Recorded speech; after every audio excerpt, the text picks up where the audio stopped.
The rain washed the glass walls of the tall apartment in East Legon, and the city lights looked like the melted gold. Amma stood on the balcony, holding a tray of jollof for Madame Ya. The wind lifted the smell into the quiet penthouse. Amma was gentle and patient. She spoke softly, moved neatly, and respected everyone. She loved her husband, Kofi, with all her heart, and she tried to love his mother too. But each day, she felt a thin knife between them. When she stepped into the living room, Madame Ya did not look off from the TV. So late, she said. You think you can slow me down? Amma placed the tray on the marble table and smiled. I am sorry, ma. The rice took time. The older woman sniffed. Her gold bangles rattled. Rice takes time. You hear yourself? Amma swallowed. Outside, the Range Rover hummed up the driveway. Kofi was home. Her heart lifted like a bird. Maybe tonight would be better. Maybe. Kofi came in with his easy smile, an expensive cologne, his tie loose, his phone buzzing. He kissed Amma on the cheek and greeted his mother. Ma, how was your day? Long, Madame Ya said. My back is hurting. Your wife is moving like smoke. Kofi laughed lightly and reached for the jollof. Looks good. He ate fast, scrolling through messages. Amma stood at the kitchen door. She wanted to speak. She wanted to say, Ma is not happy with me. Please talk to her. Instead, she collected the used plates and washed them with shaking hands. The water was hot. Her eyes stung.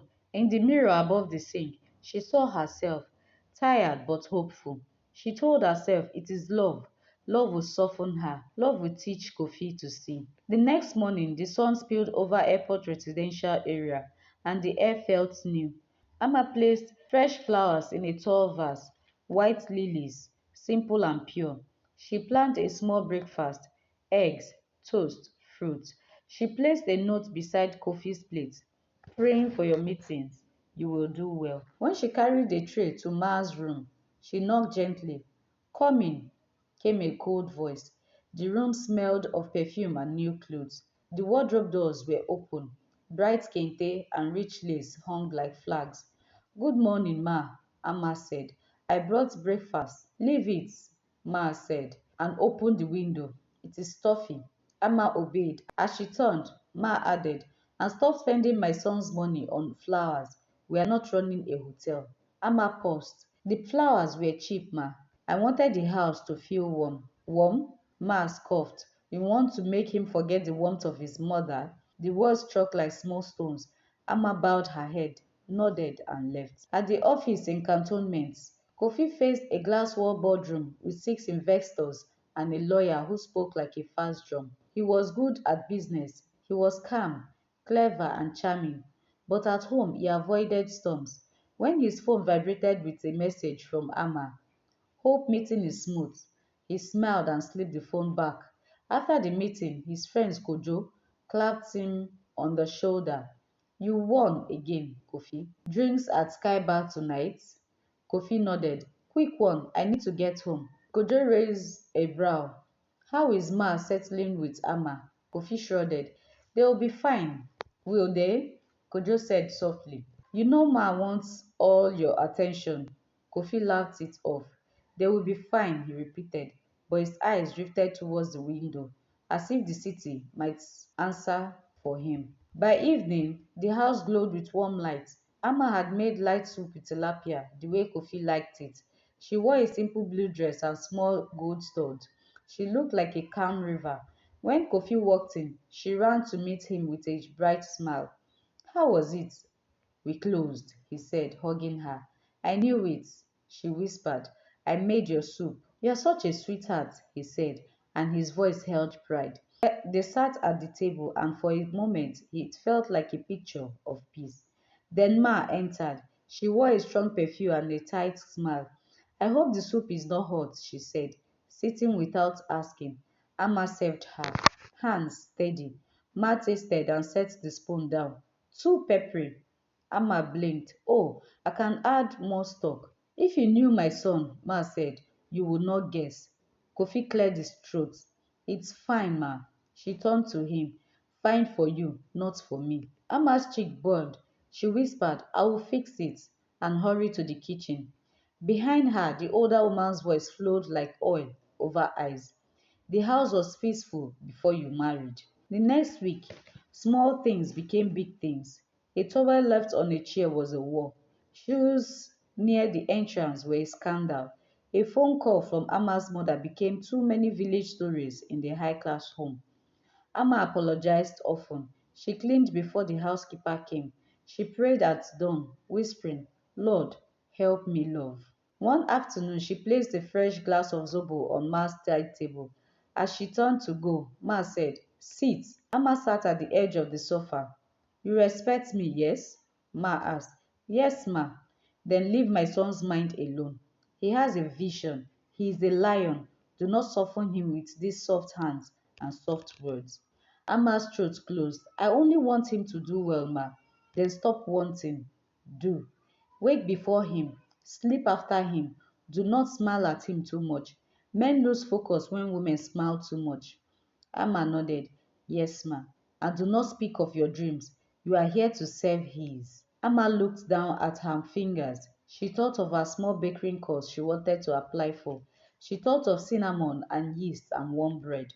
The dream folded itself like paper. At dinner, with the investors at a rooftop restaurant, the city lay below like a ship of light. Kofi laughed and charmed. He checked his phone twice, saw a message from Amma. Dinner is ready whenever you get home. And put the phone away. Masters came in. Remember who stood by you before her? He signed and lifted a glass to the table.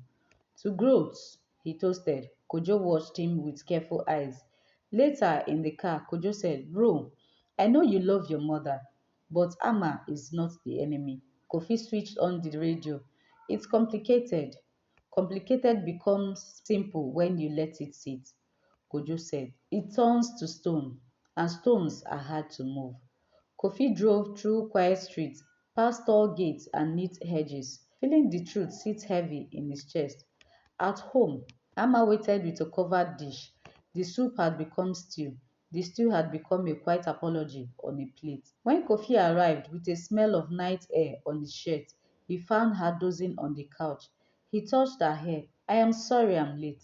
She sat up with a small gasp. It's okay. Are you hungry? Not much, he said, and he saw the tiny fall in her smile. We can talk, he added.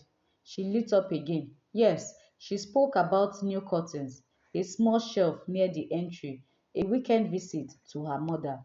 He nodded, hearing and not listening. Then Ma appeared, the air changing around her. Weekend visit? Where? Amma sat straighter. To see my mother, Ma. Your mother can come here if she must. Ma replied. This is your home now. Your husband is high profile. People watch. They count steps. Amma's warmth faded. It will be a short visit. We do not do short visits, Ma said. We do the right things. Kofi rubbed his temples. The stew cooled on the table and the night grew long. The first sharp break happened on a Saturday morning. The sky was hard blue and the house smelled of polish. Amma has placed Kofi's favorite shirt on the bed, ironed smooth like glass. She wore jeans and a white top, her hair tied back. When she entered the kitchen, she found her phone faced up on the counter. Ma stood there, eyes narrow. So you lock your phone from me? Amma's breath caught. Ma, I do not lock it from you. It is my phone. In my son's house, Ma said, voice cold. There are no private doors for outsiders. Outsider. The word hit like a slap. I am not an outsider, Amma said quietly. I am his wife. Wife can change, the older woman said. Mother cannot. Amma's hand trembled. Ma, please, I have respected you. Respect me by remembering your place, Ma said and pushed the phone across the counter. The device slid and fell and cracked. The sound was small but cruel. Amma's eyes filled. Kofi walked in at that moment. He saw the cracked phone, saw Amma's face, saw his mother's steady gaze, and looked away. We are late, he said. Kojo is waiting. Amma swallowed a cry that tasted like iron. That night, Amma lay awake, staring at the ceiling. The city outside whispered with cars and laughter. She carried her pain carefully so it would not spill and drown the house. In the dark, she turned to Kofi. Please talk to me, he sighed. I am tired. I need you, she said. Silence collected in the space between them. It grew tall like a wall. She turned back and closed her eyes, counting slow numbers. In the morning, she rose before the sun and wrote a note to herself. You are kind, you are patient, but you are not a stone. She folded it into her pocket and went to the kitchen. She made tea for Ma and left it by the door. She prepared oats for Kofi and left it on the table. Then she stood by the window and watched the sky brighten, praying for a new way to breathe. News of the cracked phone traveled faster than rain. Aunties called, cousin texted, be humble. One message said, fight back, said another. Amma chose silence. She went to a quiet cafe in Lebanon after church and watched strangers talk about simple things music, weekend plans, and a new shoe store. Kojo found her there, as if pulled by the thread of worry that ran through the city. He sat with a soft smile. You look tired, Amma nodded. He asked if she wanted to talk. She shook her head and then nodded again. Words spilled, small and big, broken and whole. He listened. When she was done, he said, you cannot love a wall into a door. Sometimes you need a key. Sometimes you must walk around. I married Kofi, she whispered. I love his mom. I am trying. Trying is holy, Kojo said, but you must not vanish while you try. His eyes were kind, not hungry. He stood to leave and said, if Kofi asks, tell him we spoke. I will tell him the truth too. When Kojo later met Kofi at a modern lounge in Osu, he did not waste time. Your mother is breaking your marriage, he said. Kofi's jaw tightened. It's not that simple. It is, Kojo said. You are pretending not to see because it is easier, but you are losing armor piece by piece. Kofi looked away, his throat working. Ma gave everything for me. And Amma is giving everything now, Kojo said. Love is not a competition, it's a home. Decide who you let through the door. The music beat around them like a heart. Kofi stared at his glass and saw his reflection blur. He left early, driving slowly through the bright streets of Accra, as if the road could loosen the knots inside him. The second sharp break came like a storm under clear skies. Amma had arranged a small dinner to celebrate Kofi's latest deal. She invited just four friends. She placed candles in low glass cups. She set out light dishes and chilled drinks. When the guests arrived, the room filled with laughter. Then Ma descended the stairs in a gold dress and a crown of cold silence. She looked at the table, at the guests, at Amma, and smiled with no warmth. We celebrate deals, she said, but do we celebrate mothers? The room fell quiet. Amma stepped forward. Ma, would you like to say a few words? I will, Ma said. She spoke about history, sacrifice, and how a good mother never tries to take a son, and how a good woman never tries to take a son from his mother. Her eyes rested on Amma like a weight. The guests shifted in their seats. Kofi said, but she raised her hand in a way to stop him. When mothers are forgotten, homes breaks. She finished. Amma stood very still. The candle trembled in the air. After the guests left early, she cleaned the table with careful hands and a face that did not show the ocean inside her. A week later, it happened. A white line was crossed. Amma walked into her bedroom to find her wedding photo face down on the floor. Ma stood by the dresser with a cloth. It was dusty, she said. I nearly put it away. It takes too much space. Amma felt something inside her lean over a cliff. She knelt and picked up the frame. The glass had a new crack across the smile she wore on that day. She touched the line and looked at Ma. Please, Amma said, voice shaking. Stop. Stop what? Ma asked. This, Amma whispered. This pushing me out of my own life. Ma's eyes flashed. This is my son's life. Amma interrupted. I am his wife. His wife, the older woman repeated, as if the words were cheap. Kofi stepped into the doorway, drawn by the sound. He saw Amma, the photo, his mother. The old fear crawled up his spine and held his mouth shut. Amma waited for him to speak. He did not. She placed the photo carefully on the dresser, stood, and walked out.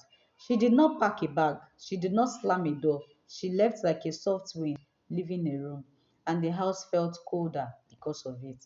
Amen went to stay with her friend Essie in a quiet apartment near cantonment. The place smelled of lemon and new paint.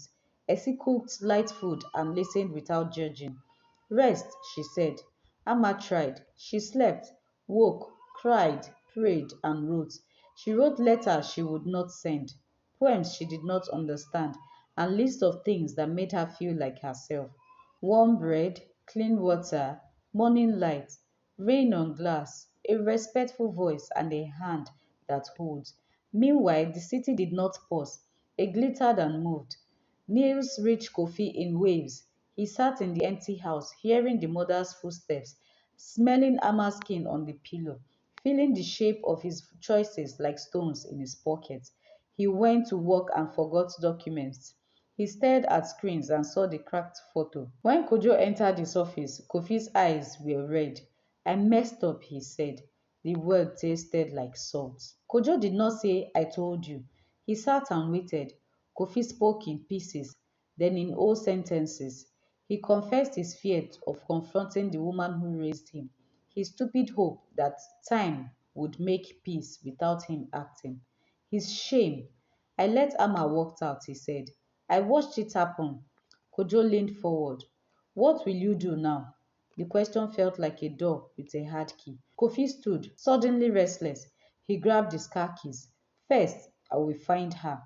He drove through Accra's tidy streets, past cafes and schools, gardens and embassies, searching for a way to make the world right again. He found Essie's building at last, stood at the door and hesitated. Then he knocked. Amma opened the door slowly. She had been expecting silence, not Kofi's tall shadow. They looked at each other for a long time. He spoke first. I am sorry. The words were thin compared to the damage, but they were a start. Amma leaned on the door. For what? For not standing up, he said. For making you small. For letting my fear be louder than my love. Amma wanted to melt. She wanted to be eyes. She stood in the doorway and let him speak. He told her about the night he stared at her empty side of the bed, the way the house tasted like dust, the ache of hearing his mother's steps and not hers. I love my mother, he said, but I love you too. I should have known love is not a war. Amma's eyes filled. Words are easy, she whispered. What will change? Kofi took a breath that shook him. Everything must. Kofi returned to the house that same night and asked his mother to sit. She sat with her chin high, expecting flattery. Instead, he spoke like a man who had found his voice in a quiet stream. He said, Ma, I love you, but I will not allow you to hurt my wife. Her eyes narrowed. Your wife made you say this? No, he said. I made me say this because it is right. She rose. You dare? He stayed seated. I dare to be a husband who protects his home. I dare to be a son who loves his mother without being her shadow. The air in the room grew tight. She walked to the window and looked at the city lights. For a long time, no one spoke. Then she said, You have chosen. I have chosen peace, he replied, and boundaries. The word tasted new in his mouth. It stayed. The following morning, Kofi called an estate agent. He found a modern three-bedroom in a secure, quiet complex in Roman Ridge, close enough for visits and far enough for air. He signed papers without shaking. That afternoon, he told his mother, I found a beautiful place for you. It has a garden and a quiet balcony. You will be comfortable. She stared at him, stunned. You are sending me away? I am giving you space, he said gently. We will visit often.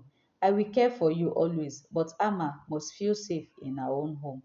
She did not answer.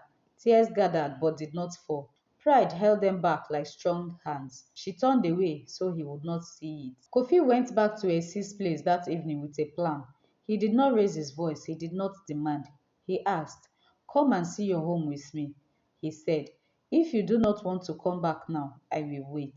But please see what I am changing. Amma studied his face. It had lost some shine and gained a deeper light.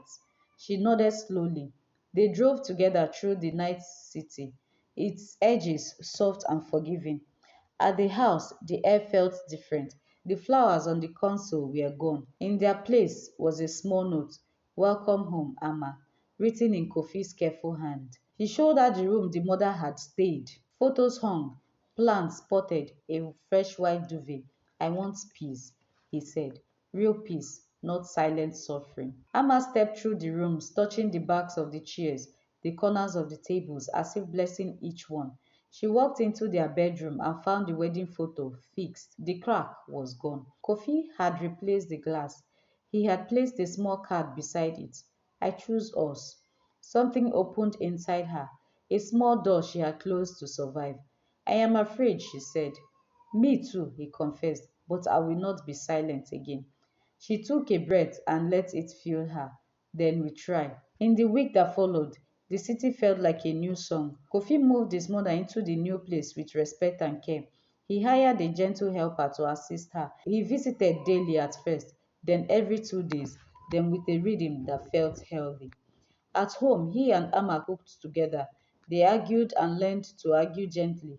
They prayed together. He listened, she spoke, and she listened when he spoke. They placed new rules on the fridge like promises. No insults, no silent punishment. We say what we feel. One quiet morning, Amma held a stick and watched two lines bloom like small roads on white. Tears fell on the floor. She laughed and cried at the same time. Kofi found her in the bathroom with the text. He went still, then loud with joy. "Twins? We will see," she said through tears. "We will see." When a scan later showed two small hearts, the sound filled the room like bells. Kofi kissed Ama's forehead and cried without shame. He drove carefully, packed carefully, spoke carefully, as if the world could break them if he was careless. He brought home fruits and books for expectant parents. He rubbed her feet at night and touched her belly gently, whispering, "Hello there." The city outside seemed softer. Even the traffic felt kinder. Amma's fears and hope lived together in her body. She counted days and blessings. She told herself, "It is possible to heal. It is possible to love again without fear." News reached Mama Ya through cousins and church friends. Twins! Her breath shook in the quiet of her new balcony. Pride, old and heavy, sat in her chest, but another feeling moved under it like water. She remembered the night she held Kofi after his father died, the way he fit into her like a missing rib. She remembered the way Amma had placed tea by her door when no one was watching. She pressed her fingers to her eyes. The sound of her own heart softened. One evening she called Kofi. "How is Amma?" "Strong," he said, "growing two miracles." A pause, then a small voice. "Can I visit?" He looked at Amma. She nodded, surprised and guarded. "Yes, ma," he said, "come." The visit was quiet at first. Ma sat at the edge of the couch with her bag clutched like a shield. Amma poured juice and offered meat pies. She had learned to bake again. The smell was warm and kind. "Thank you," Ma said. Her voice was softer than Amma had ever heard it. "I have things to say." The room held its breath. "I was afraid," Ma began, "afraid to lose my son. I thought love was a small plate, and if you took some, I would have less. I pushed you out because I felt pushed out by time. I was wrong." She looked at Amma, her eyes shining. "I'm sorry." The words did not erase the past. They were a door opening to a new hallway. Amma's chest loosened. "Thank you, Ma," she whispered. "I want peace too." From that day, progress came in small holy steps. Ma attended counseling sessions with the church mother. Kofi held both women's hand and let his own tears water the hard ground.